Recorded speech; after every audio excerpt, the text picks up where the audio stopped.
Hello, time travelers, and welcome, new time travelers.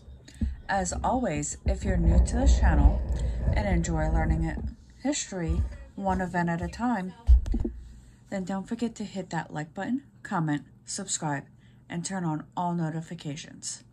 Without further ado, let's get into it.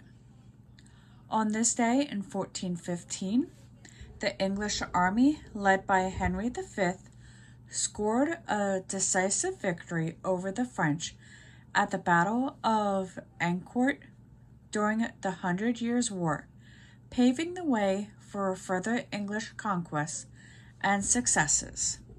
1936 is when Germany and Italy established the Rome-Berlin axis.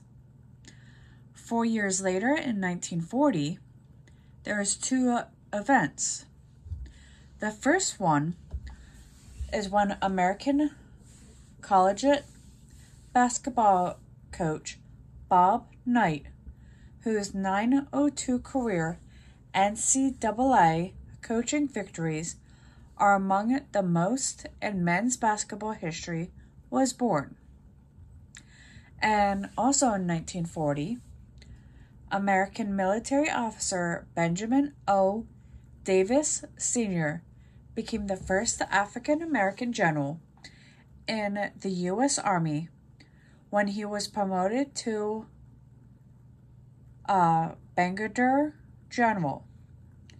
8 years later, in 1948, the French government employed army troops to take over strike-bound coal mines in northeastern France. 2 years later, in 1950, China entered the Korean War on the side of North Korea against South Korea and the United Nations, the United States being the UN's principal participant. 5 years later, in 1955, the first domestic microwave ovens went on sale. 1960 is when Reverend Martin Luther King Jr. was arrested during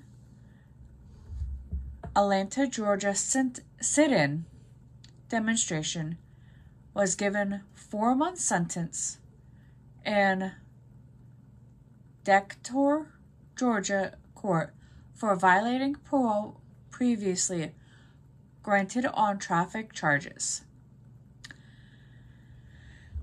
And the last event that I found happened in 1963 when the U.S. military under President Ronald Reagan invaded the tiny island country of Grenada.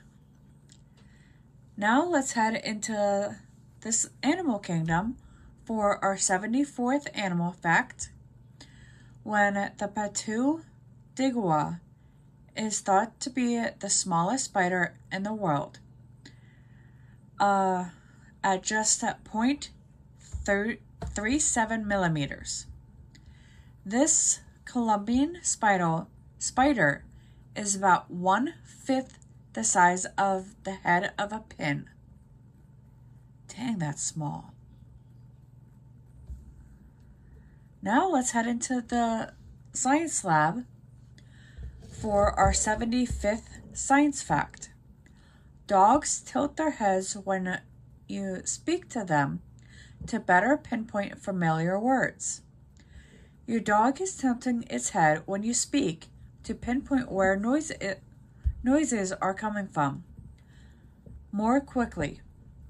This is done to listen out for more accurately for familiar words such as walkies, and helps them better understand the tone of your voice. If your head dog doesn't tilt its head that often as those with shorter muzzles might, it's because it relies less on sound and more on sight. And as always, if you enjoy learning different historical events, don't forget to hit that like button, comment, subscribe, and turn on all notifications. I'll see you on the next one.